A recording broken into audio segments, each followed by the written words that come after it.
Hello बच्चों, आप सभी का स्वागत है अवे एक्सिस पर। जैसा कि हमने पहले वीडियो में कॉम्बिनेशन रिएक्शन के बारे में डिस्कस किया था, देन सेकंड वन में हमने डिकम्पोजिशन रिएक्शन के बारे में बात किया था। तो 10th के एनसीईआरटी के कुछ इंपॉर्टेंट क्वेश्चन पूछे जाते हैं बोर्ड में, जो कि डिकम्पोजिशन रिएक्शन के टाइप्स के ऊपर बेस्ड होता है। तो आज उसी टॉपिक को हम डिस्कस करेंगे। तो जो हमारा टॉपिक रहेगा that is types of decomposition reaction। decomposition reaction decomposition reactions के कितने टाइप हो सकते हैं?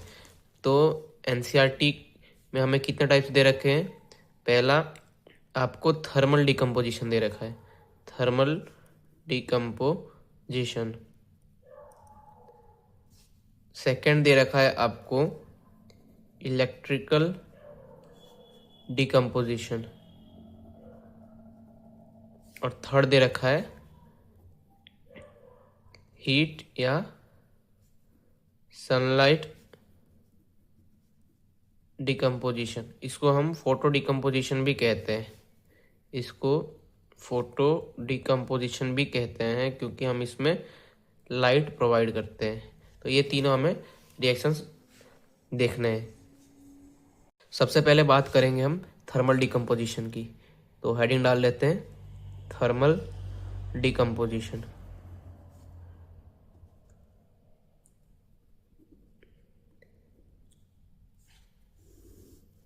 तो इसके अंदर हमने पहले वीडियो में डिस्कस किया था एक रिएक्शन दैट इज FeSO4।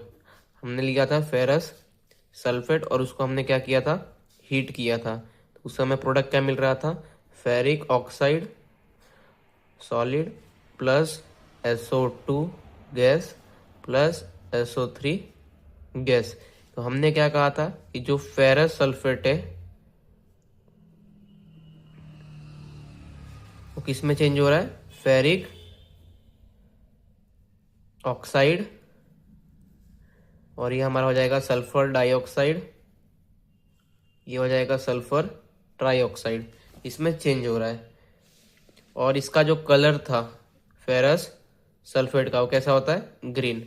और बाद में जब हम इसको हीट करते हैं तो किस में चेंज जाता है, कलरलेस में, यानी यहाँ पे कलर चेंज हो रहा है।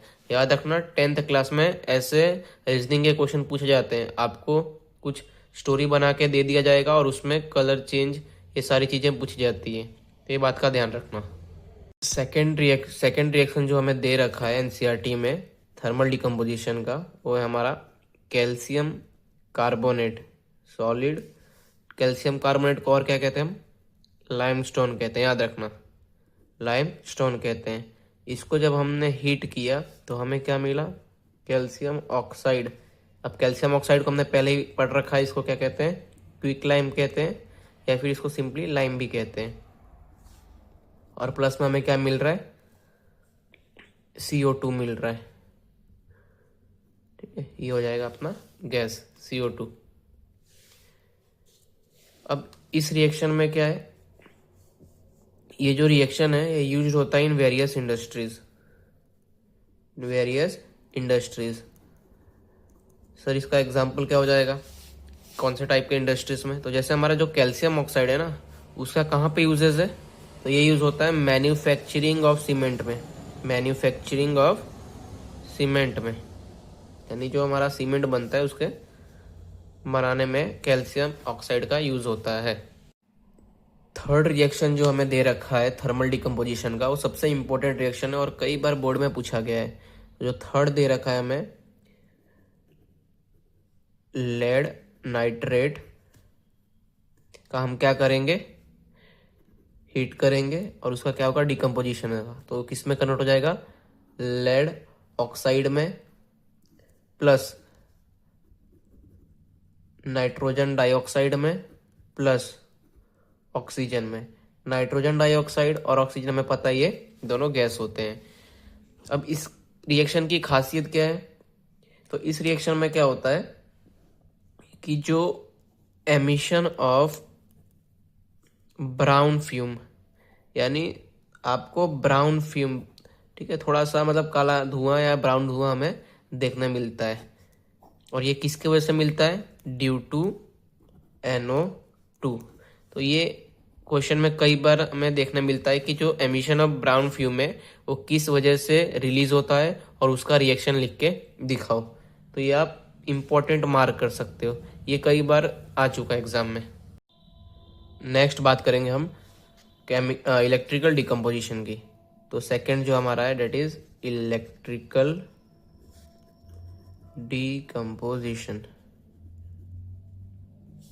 ठीक है, इलेक्ट्रिकल डिकम्पोजिशन। तो इसके अंदर सिंपल रिएक्शन दे रखा है इलेक्ट्रोलाइसिस का, कि हमने वाटर को क्या किया, इसके अंदर से हमने करंट पास कराया। ठीक है, इलेक्ट्रिसिटी हमने पास कराया। तो जो वाटर होगा वो ब्रेक डाउन हो जाएगा हाइड्रोजन और ऑक्सीजन के अंदर।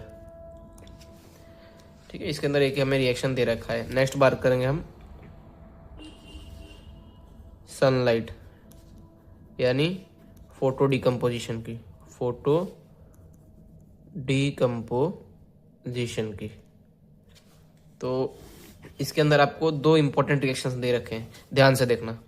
पहला है, हमने सिल्वर क्लोराइड को लिया और इसको हमने क्या कर दिया, हीट कर दिया, यानी सनलाइट के प्रेजेंस में। सनलाइट के प्रेजेंस में हमने उसको हीट प्रोवाइड किया। तो उससे क्या होगा, जो क्लोराइड है सिल्वर क्लोराइड, वो सिल्वर और क्लोरीन गैस में क्या हो जाएगा, कन्वर्ट हो जाएगा। क्लोरीन गैस में कन्वर्ट हो जाएगा। तो इसका इंपॉर्टेंट क्या है, ये जो सिल्वर क्लोराइड होता है वो कौन से कलर का होता है, वाइट कलर का होता है। जैसे ही आप इसको सनलाइट में रखोगे ना तो ये किस में चेंज हो जाएगा, सिल्वर जो वाइट पहले था वो किस कलर में चेंज हो जाएगा, ग्रे कलर में चेंज हो जाएगा, याद रखना। यानी यहाँ पे कलर चेंज हो रहा है। सेकेंड रिएक्शन जो दे रखी है हमें फोटो डिकम्पोजिशन में, that is AgBr, silver bromide. ये सॉलिड होता है, इसको हमने सनलाइट में रखा तो ये किस में चेंज हो गया, सिल्वर और Br2 गैस में, ब्रोमीन गैस निकल गया। अब इस रिएक्शन का इंपॉर्टेंट क्या है, तो ये जो रिएक्शन है आपका, ये कहाँ पे यूज होता था, used in black and white photography. Black and white photography बहुत इंपॉर्टेंट है, हर बार MCQs में पूछते हैं कि ब्लैक एंड वाइट फोटोग्राफी में कौन सा केमिकल यूज होता है। तो ये इस केमिकल का याद रखना, AgBr, black and white photography में। अगर मैं कंक्लूजन की बात करूं कि डिकम्पोजिशन रिएक्शन से हमें क्या पता चल रहा है, तो सबसे पहला जो डिकम्पोजिशन रिएक्शंस का जो हमारा कंक्लूजन है, इसमें क्या होता है, जो सिंगल प्रोडक्ट होता है वो 2 या 2 से ज़्यादा प्रोडक्ट में ब्रेक डाउन हो सकता है। ठीक है, सेकेंड बात हमें क्या पता चल रही है कि जब हम रिएक्टेंट से क्या बना रहे, प्रोडक्ट बना रहे, तो हमें कुछ ना कुछ एनर्जी देनी पड़ रही है। और जिस रिएक्शन में हमें एनर्जी देनी पड़ती है उस रिएक्शन को हम क्या कहते हैं, एंडोथर्मिक रिएक्शन। Endothermic reaction. और ये जो एनर्जी हमने दी वो कौन से फॉर्म्स में दिए, तो पहला हमने हीट के फॉर्म में दिया, दूसरा हमने इलेक्ट्रिसिटी के फॉर्म में दिया, और तीसरा हमने सनलाइट के फॉर्म में एनर्जी प्रोवाइड की। तो ये आपको मोटी मोटी 4 चीज़ें याद रखनी है।